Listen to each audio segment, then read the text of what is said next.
Sadvaitam Savadutam Varijana Sahitam Krishna Chaitanya Sri Radha Krishna Paransa Ganalalita Sri Vishakhanditam Scha Hey Krishna Karuna Sindhu Dinabantu Jagatpate Gopesha Gopika Kanta Radha Kanta Namaste Dr. Kanchana Gaurange Radhe Vrindavanishwari Lisha Bhanu Sute Devi Pranamami Hari Priye Vancha Kalpa Tarubhyascha Vipasindhubhya Evacha Patitanam Pavanibhyo Vaishnavibhyo Namo Namaha Sri Krishna Chaitanya Prabhu Nityananda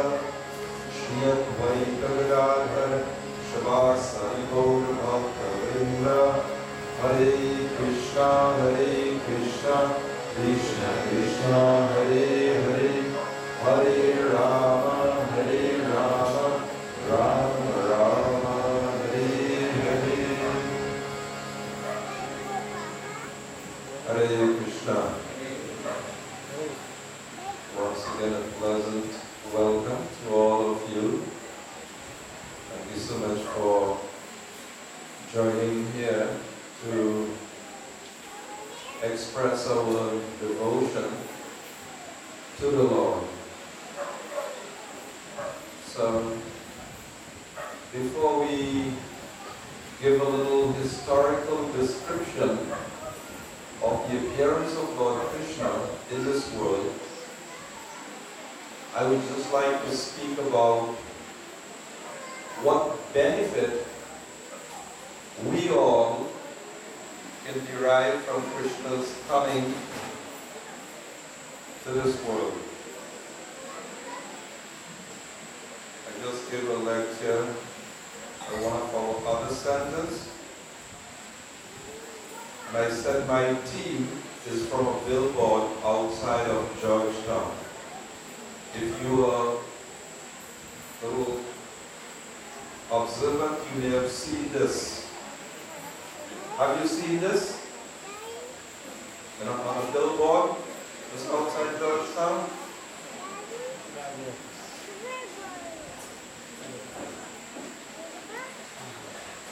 The sound's the same, right?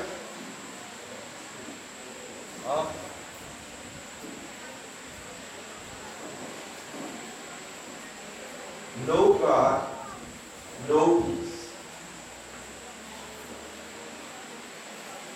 That's exactly what Krishna is talking about in the Bhagavad Gita. If people are to question us, so many problems in the world today, all the disaster, the chaos, the crime, all the problems on the earth planet, what can you people, you Krishna people, what is your contribution to society? How can you benefit our present chaotic situation in the world? How would we respond? In Bhagavad Gita, Krishna says, in the 4th chapter,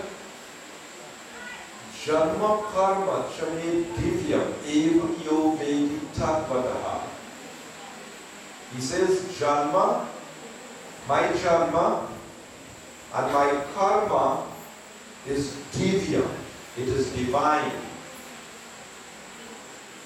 And he's saying that anyone who knows this in tatvataha, in truth, upon leaving this body, he'll not take birth again in this world, but he'll attain my eternal abode. What about now in this world? Well, if anyone knows Krishna, then Krishna says, this is the peace formula. Chapter 5, text 29, the final verse of the 5th chapter of the Bhagavad Gita is called the peace formula. During the Vietnam War, Srila Prabhupada printed this verse along with a purport and distributed. Krishna says in this verse, Bhoktaram yagya tapasam sarva loka maheshwaram surida sarva bhutanam gyatva mam shantim richati. This last line, what we're speaking about. He says, gyatva mam. If you know me, God is speaking. He says, if you know me, gyatva mam shantim richati. You can have peace. The world is in pieces today because of a lack of one thing. Srila Prabhupada's spiritual master Bhaktisiddhanta Saraswati would say, there is no shortage of anything in the world except one thing, God consciousness. The only thing that is lacking in this world is God consciousness. And because of a lack of God consciousness, not knowing God and our duty towards God, we break the laws of God and the reaction comes and make our life miserable. So, what is the benefit we can derive repeatedly in Bhagavad Gita? I've just chosen some verses where Krishna speaks about the benefit of knowing Him. One in the 4th chapter he says, after he says, accept a spiritual master, he told Arjuna, when you know this truth, you will never again fall into illusion. Yajgyatva na punar moham. When you know this truth, what is the truth? He's talking about when you know the truth about the soul is eternal and Krishna is eternal. He said you will know that all souls are but part of me. Or in other words, they are mine. So there's a relationship.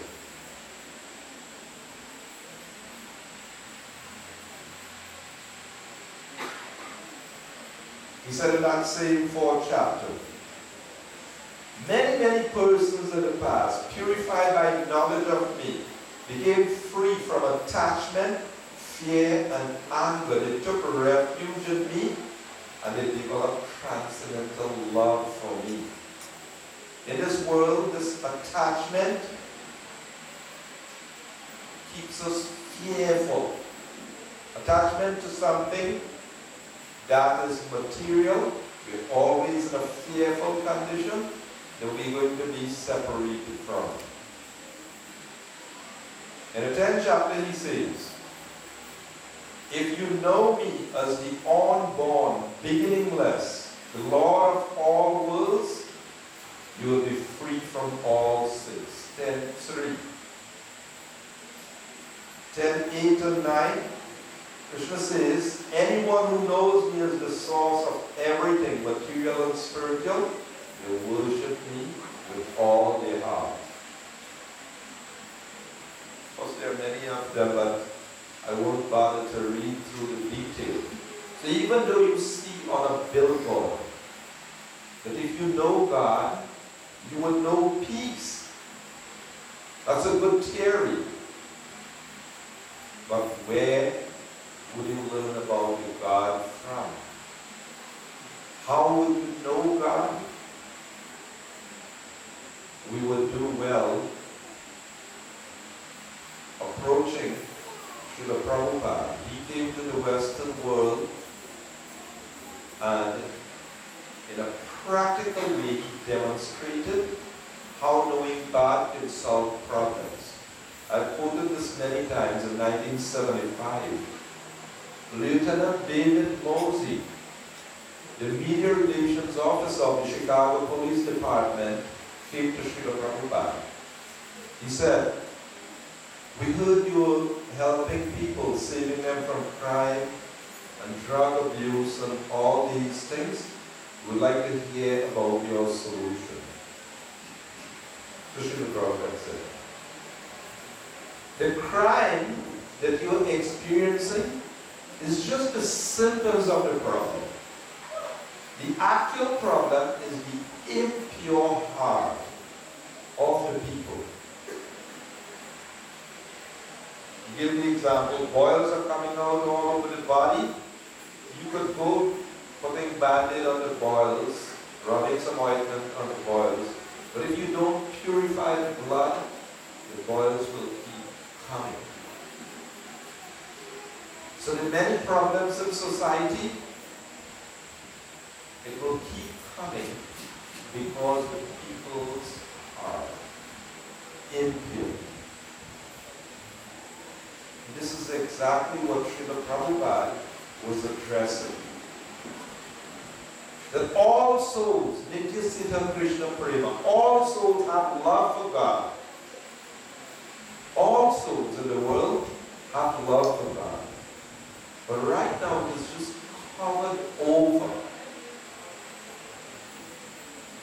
The reawakening, the revival of the soul's love for God, that's the business of this movement. It is called the Krishna Consciousness Movement, or the International Society for Krishna Consciousness.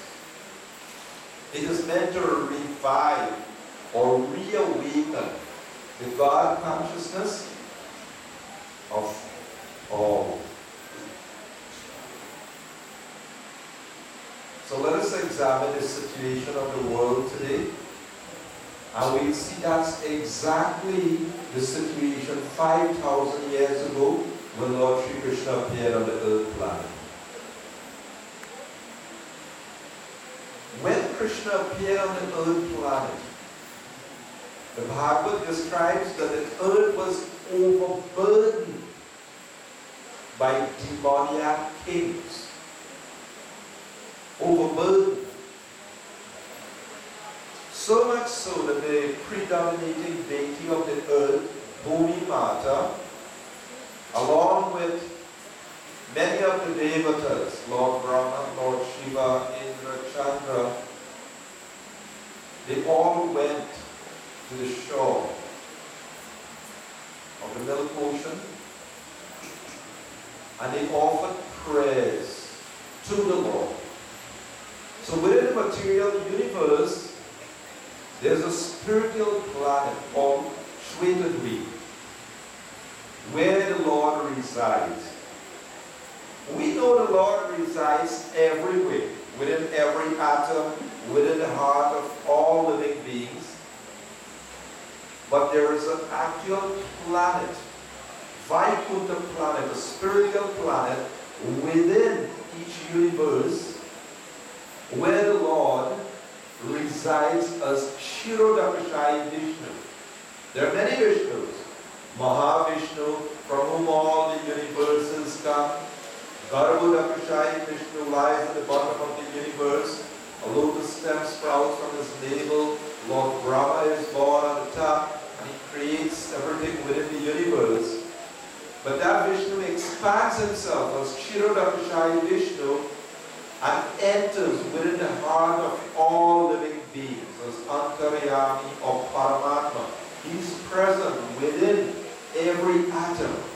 And Krishna says in the Gita, Ek amstenas tito jagat, with a single fragment of myself, I pervade and support the entire universe. That Vishnu form.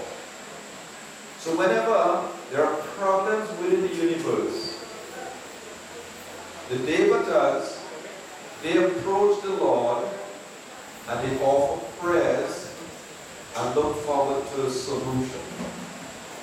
So the Lord said he would soon appear on the earth planet.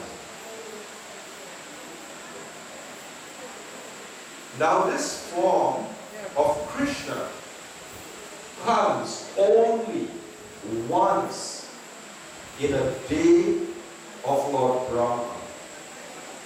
Now a day of Lord Brahma is a very long period of time. How long is it? We are living in the age called Kali Yuga that lasts for 432,000 years.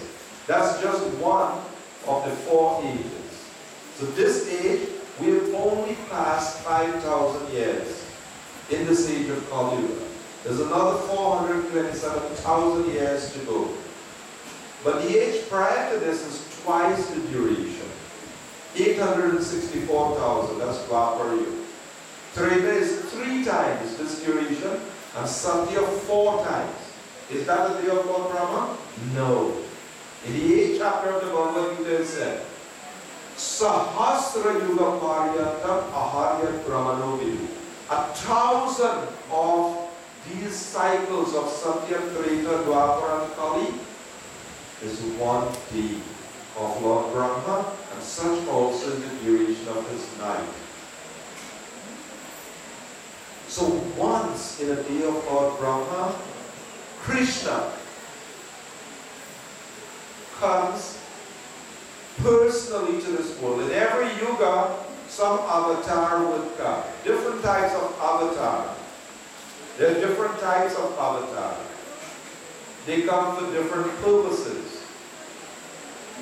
But Krishna is not an avatar. He is avatari, or the source of all incarnations.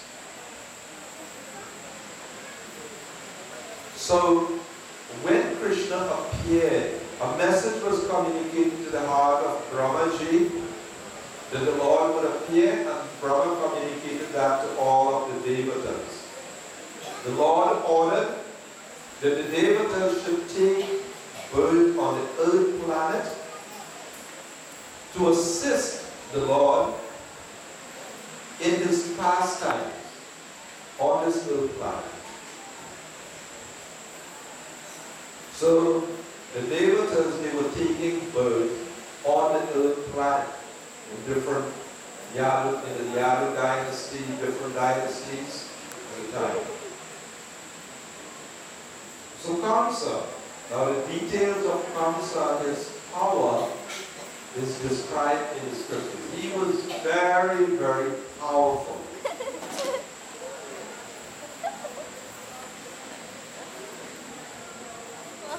He had conquered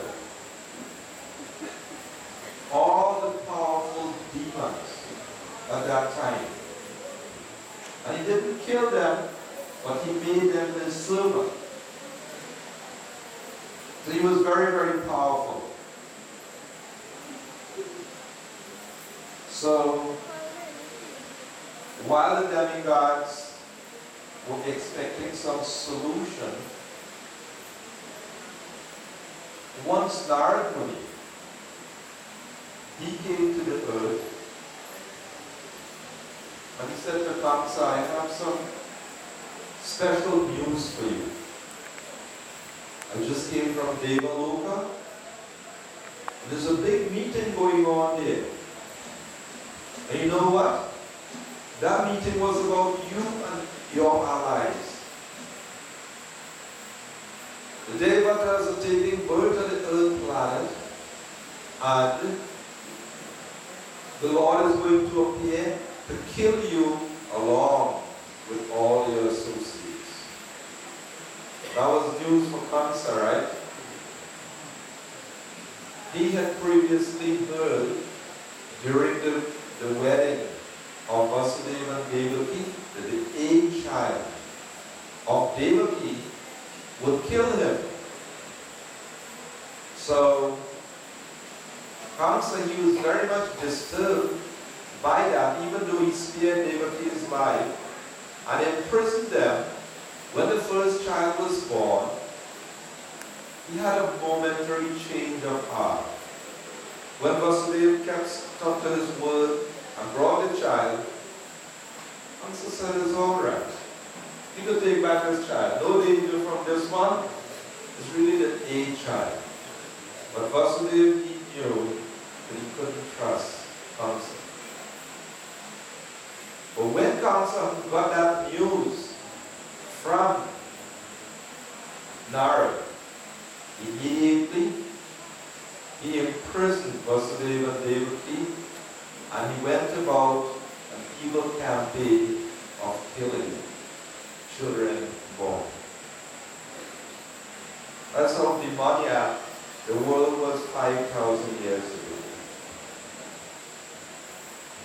Even when Krishna appeared on the planet, there were many, many demons. When Krishna appeared, every day Krishna would go out to the pasturing grounds, and that was their pastime, killing demons. So, one important lesson we have to learn, and that is, we are in the material world. When you read Bhagavad Gita, Krishna says in the Bhagavad Gita that this world is dukhalayam ashashvatam. Dukhalaya means it is full of miseries. And if you say it's all right, we'll tolerate ashashvatam. You won't be able to, we'll have to exit. A lot of people have false hope, false expectation, false propaganda that things will be nice. Everything will be nice. Don't worry. We will solve problems. We will promising you this. You will get this solution, that solution. We know there are some doomsday sayers, right? 2012. You must have heard of it, right? 2012. Devastation. We say, if you happen to take that seriously, come to us for solution. We'll tell you what to do. We know best how to prepare for 2012. But don't worry too much, nothing will happen. We have another 427,000 years to go. But just in case, not a bad thing if you take it seriously. Read the 5th verse of the 8th chapter of the Bhagavad Gita and the purport about preparation for perfection of the human form of life. We know the best solution anytime. Many people in the past, they said that the world will come to an end. Many people predicted in the past. We say whether it happened or not, each and every one of us here have our own doomsday. Death will come for each and every one of us. So whether that cosmic destruction comes about or not, each and every one of us have our own doomsday. And this is what the Bhagavad Gita is all about, to prepare for it.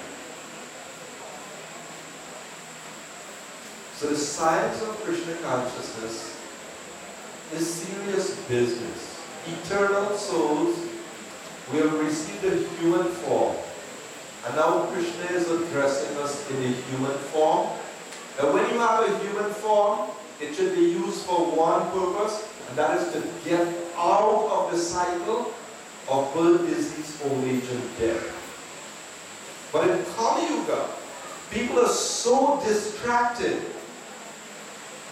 that they make a problem out of everything. They want everything soft and nice, very pleasing to the senses, and a very valuable human form is wasted in material pursuits rather than getting out of the samsara, the cycle of birth and death. So Krishna says in the Gita, Janma Mrityu Jara Vyadhi Dukha Dosh Anudarshana, that you should scrutinizingly try to see these real problems.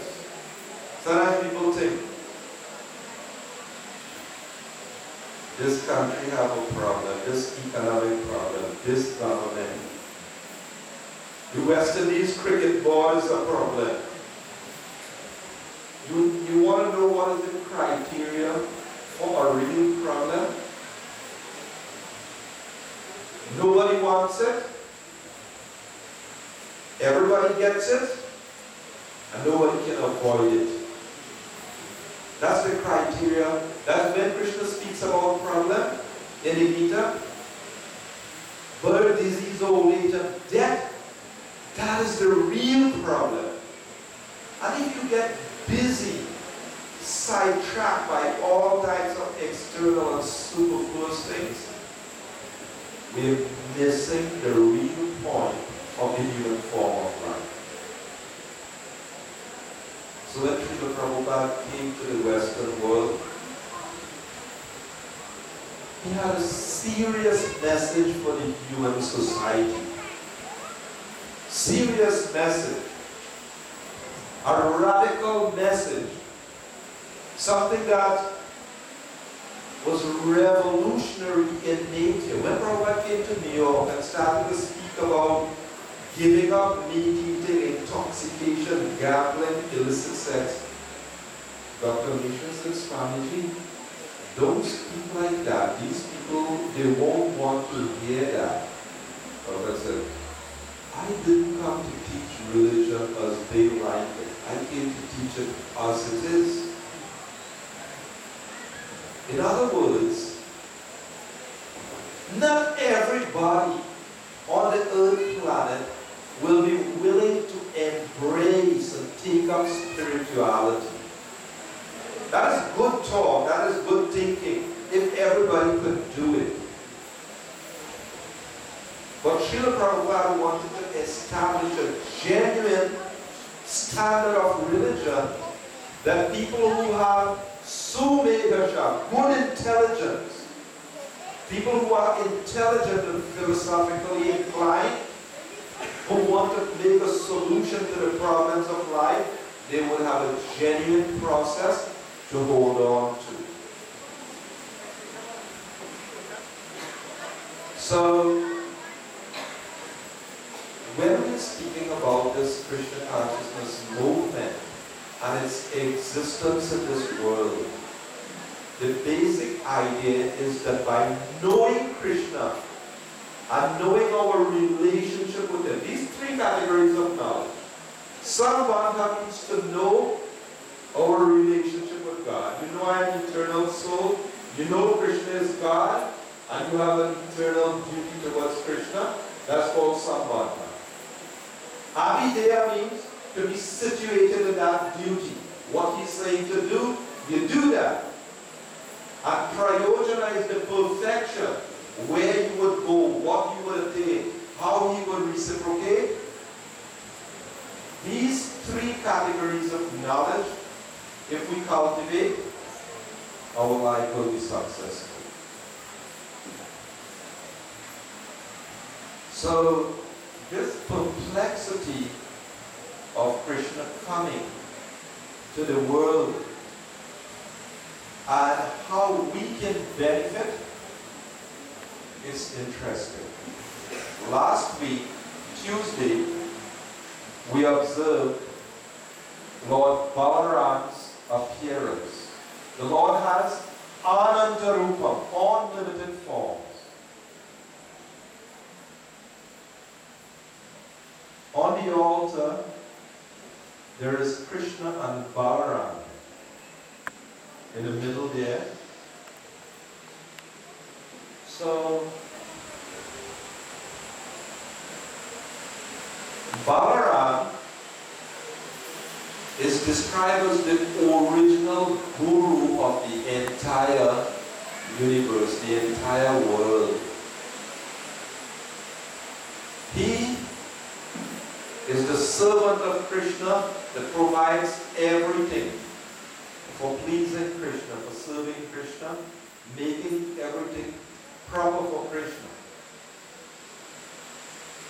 So Balaram appeared in the womb of Devaki also.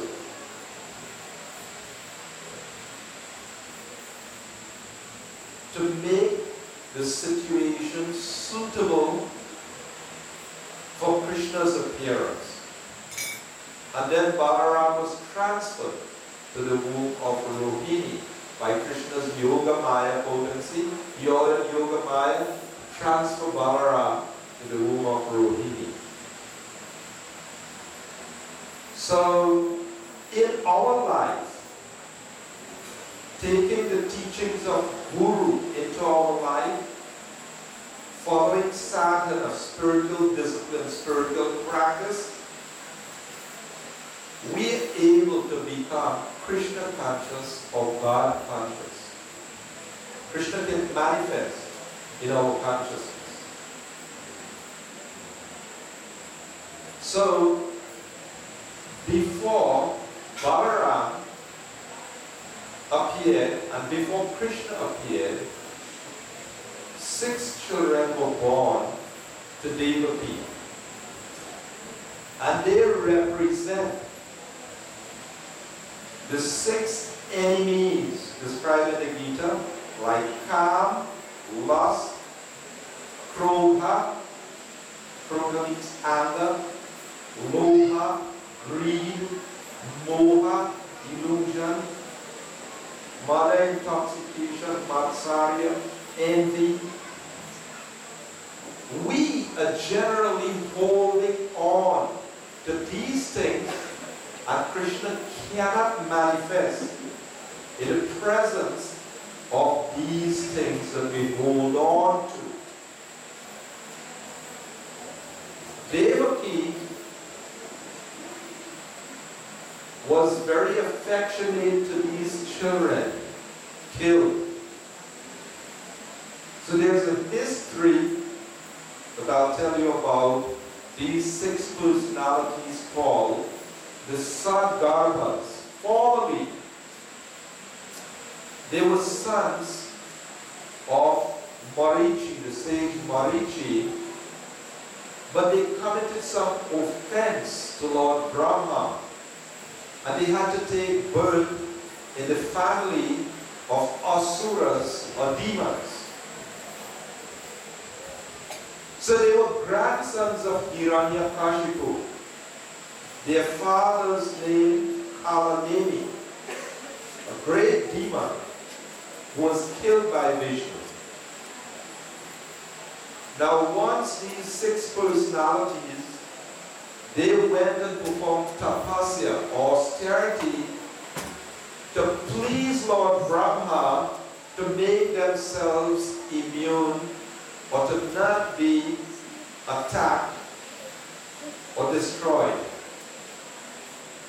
They did that separate from Hiranyakashipu.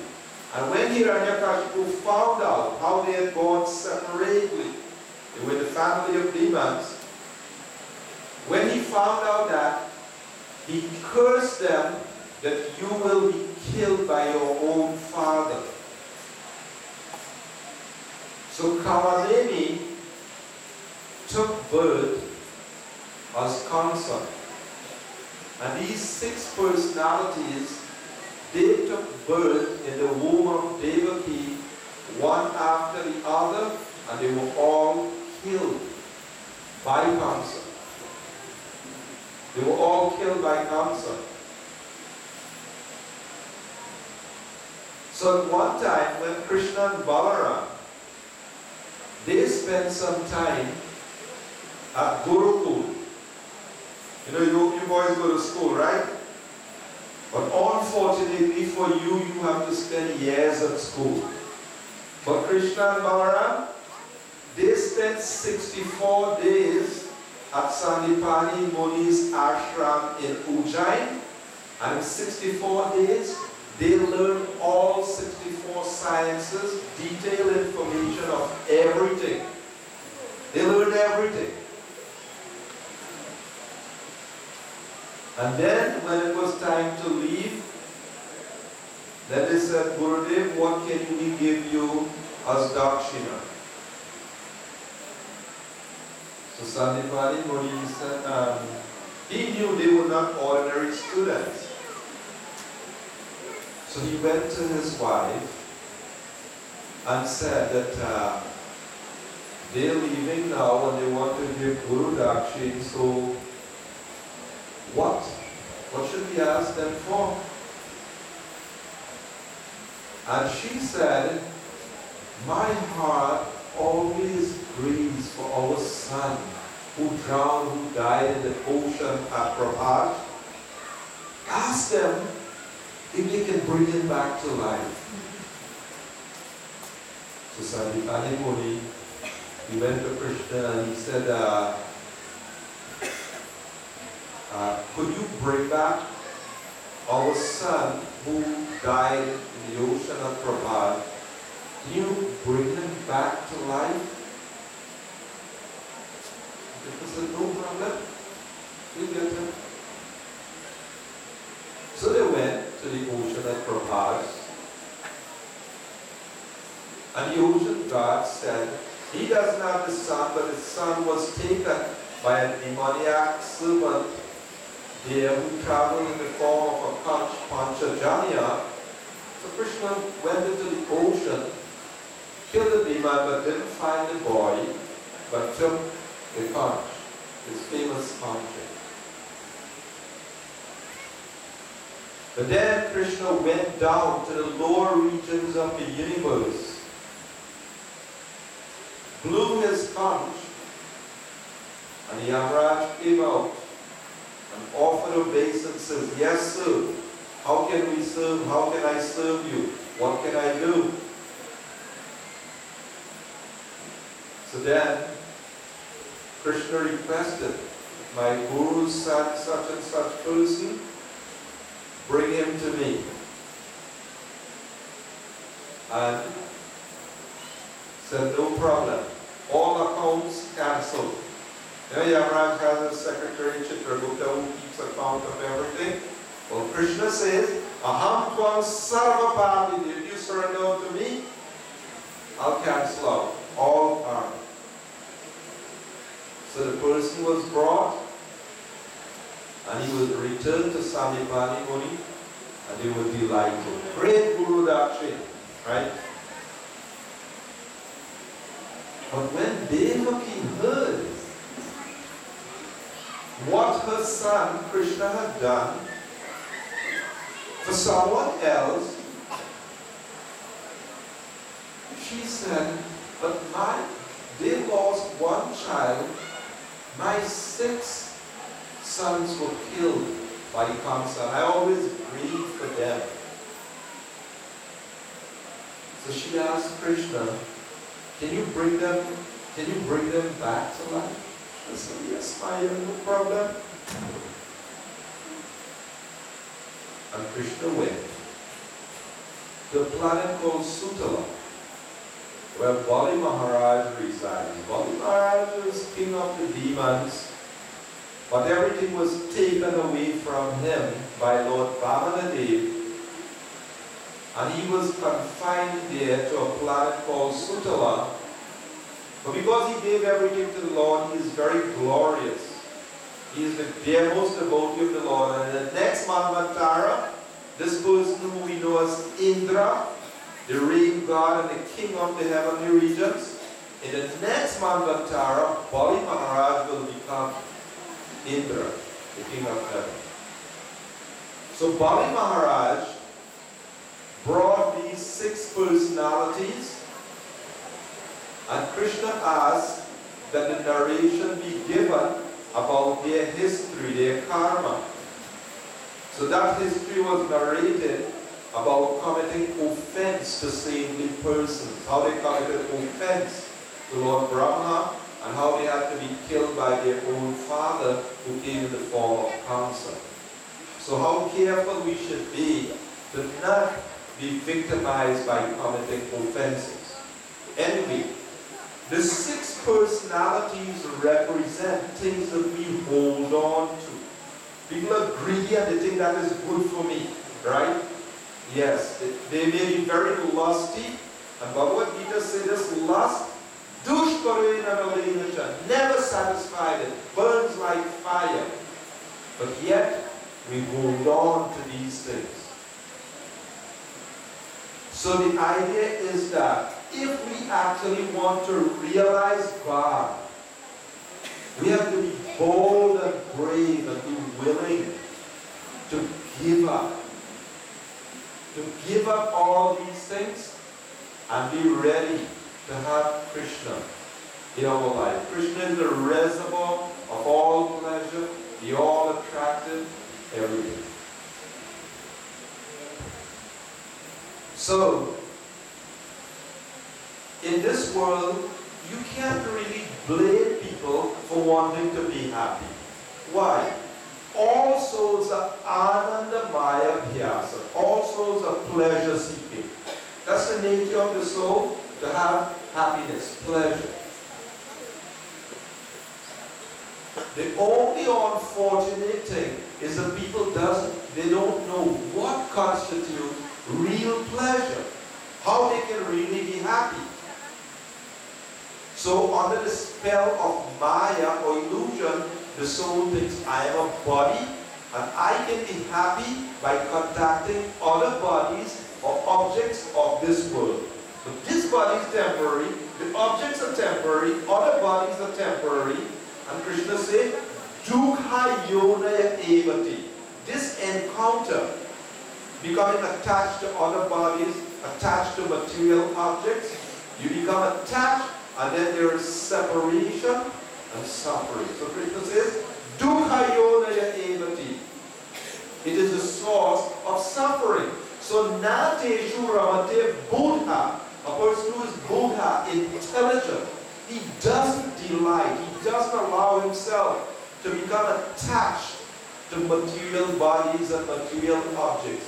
So what he does, Ramante yogino nante satyanande chirakani iti ramapade nasho param brahma vidhyate. The Supreme Lord is Krishna, the all-attractive, Rama, the reservoir of all pleasure, an intelligent person. They link the senses. Rishikena, Rishikesha, Sevana. They link the senses to Rishikesh. Krishna is known as the master of the senses. He is called Govinda. Govinda means one who gives pleasure to the senses. He gives pleasure to the cows. So we want pleasure. But if we link our hearing tendency, everybody likes to hear, right? You turn on the television every day, you turn on the radio, take in so many things. We have a tendency, we want to hear. But the scripture says, Pibantiye bharvata atmanat sakam katha amritam shravana pudeshu samritam. Pibanti means to drink. Now people like to drink different things, right? But here it says, Katha Amrit, the description of the Lord's pastimes. It is called Amrit, nectar. Nectar. Shravana Puteshu, we take this nectar through the airs, hearing. Now someone may say, doesn't sound like that nectar to me. That's because we're in a disease condition. They say a jaundice patient, is disease. So sugar candy tastes bitter.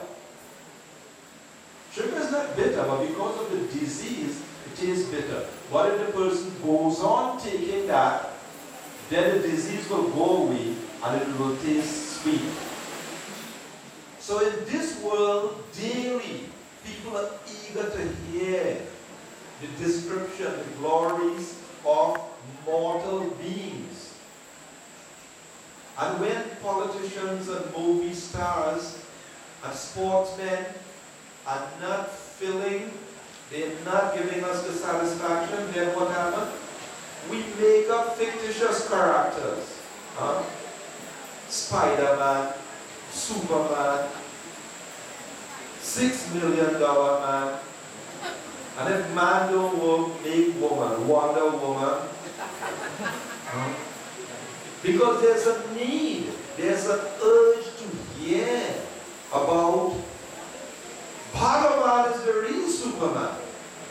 Bhagavan means the possessor of all opulences, all strength, all beauty, all knowledge, all wealth. He has everything in full. So this Hari Katha, this hearing of the glories of Krishna, it said, Bhavausara Shrota Manobirama. It is the right medicine for the soul suffering in this world. Who will not hear this message except a butcher or one who is killing his own self? The soul is eternal, but by sinful acts we degrade the soul. So who will not hear the glories of the Lord except a butcher or one who is degrading the soul? So we want pleasure, we want happiness, but we should just be prepared to understand this body is temporary.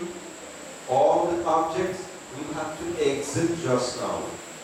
So while we have life left in this body, we should take advantage of this solution. And that's exactly why Krishna comes to this world. He performs his wonderful superhuman activities. And the description of these activities are like nectar. So his coming, if we know his appearance, his activities, his position, he says, Gyatva mam shantim richati. Then only we can have real peace. Otherwise, mrityu samsara varmani. He warns in the Gita, those who are not faithful in this devotion that I am describing, he says, mrityu samsara varmani. They'll have to return to this path of repeated birth and death in this world. So Srila Prabhupada came to the Western world and he gave this solution. This message of Sanatana Dharma, the Yuga Dharma Harinam Sankirtan, and if we take this seriously, we can perfect our life, but we can do the greatest good for human society. All the disaster, all the catastrophe, it is due to breaking the laws of God. We may not know it, but we commit grievous sinful acts, the reactions come and make life miserable. So therefore, tomorrow, many, many thousands of people would observe Janmashtami also. But for most people, it's another religious day on the calendar. It's just another one, so we observe it also. But if we actually know Krishna from Bhagavad Gita, then it will solve our problem, because we take up a day-to-day solution, and Krishna says, I promise you, you will come back to me. So I'd like to stop here. If anyone have any question, any comments, we can discuss a little, and then we'll go on with the night's program. But Krishna is saying that we have to surrender to him only. Mam ekam sharanam Raj. Ekam. The active term is me alone. Mam ekam. So, we have to do service to our Mayic relations. Maya means those people who are still under the control of Maya. Also, Maya means the lifeless objects that we so desire. However, we have to stop loving the world and Krishna also. We love Krishna, but only also. We have to make it Krishna alone. Then you will get to know Krishna, then your mind will become divine, then you will get divine bliss, senses, everything will become divine. And then you will taste what true love of God is. Until then, we will continue being born again and again, loving the world and loving Krishna also. So Krishna says in many parts of the Vedas, Eva Kevalam, Mam Ekam. We must love Krishna alone, then we get Krishna. If we will love Krishna 99% and just 1% of the world, still we will not get this bhakti. Right now we're practicing sadhana bhakti. Real bhakti comes when we love Krishna alone. Thank you very much. So, just in case he frightened you by you can't love the world, I'd just like to clarify a little. The process is called Yukta Vairagya. It's not that you give up everything, this is Maya, that is Maya, give up everything. No. The way is, Krishna says, Mad Arpan. Isha Vasya Idam Sarvam. Everything in the universe is owned and controlled by Krishna. It belongs to him.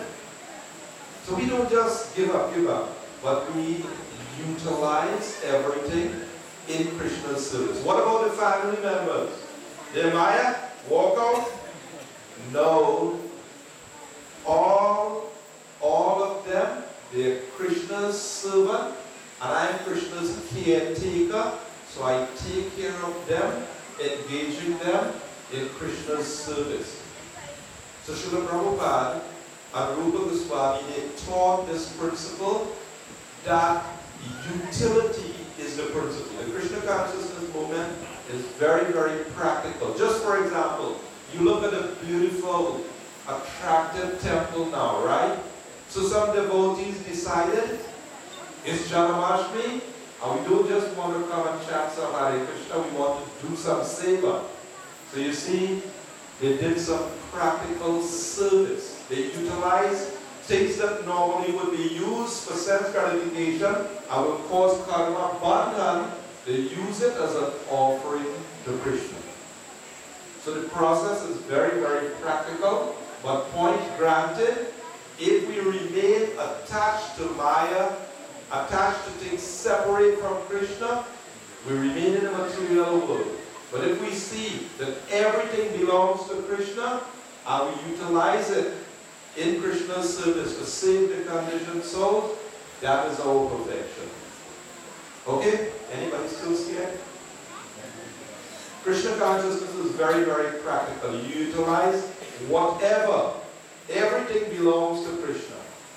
Nothing belongs to us. Prabhupada said if somebody say, I don't want this, I am giving up this, I am giving up this, that's like a person who goes into the bank and he declares to everyone, I am renouncing all the money in this bank. I don't want any. You're a madman, it doesn't belong to you anyway. What are you renouncing? Nothing belongs to you. Doesn't belong to you. So the idea is, Krishna is the owner and controller of everything. And in Maya, I think this is mine, my enjoyment. I vote for this. But when we understand all belong to Krishna, that has to be utilized in his service, then we'll start doing the right thing. Okay? Okay, so thank you all very much for making yourself present here. And these days give birth to devotion. We're trying to have a little feeling, a little affection, a little love for Krishna. And when we observe these days, like Janmashtami, it helps to awaken our devotion. So thank you all very much for making this effort. If there is anyone present in this temple room today who's not chanting japa, Krishna says in the Gita, Yagyanam japa yagyosmi. Of all the different sacrifices, I am just chanting of the holy name. Hare Krishna, Krishna Krishna, Hare Hare. Hare Rama, Rama Rama, Hare Hare. It is the easiest way to say thanks value for the air that is sustaining me. Thank you, Indra, for the water. Thank you, Soma, Chandra, for the food stuff that I am getting. Thanks for Yagyo Vai Vishnu. There's a maintainer who's maintaining us, and the easiest way to pay the bill for everything is this chanting of the holy name. So we hope that if there's anyone in this assembly who's not chanting daily japa, please. Krishna, it's a good day, Krishna's appearance day. The best way to please him is by taking up some of this practice, the chanting of the holy names. On my personal behalf, I'd like to thank those devotees very much who made the sacrifice nice, beautiful, attractive Vyasasana for Krishna's dearmost devotee, Srila Prabhupada, the wonderful service. Thank you all very much for your wonderful service. Shri Krishna Janmashtami ki jai, Shri Krishna Janmashtami ki jai, Jagat Guru Srila Prabhupada ki jai. Thank you very much. Hare Krishna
Hare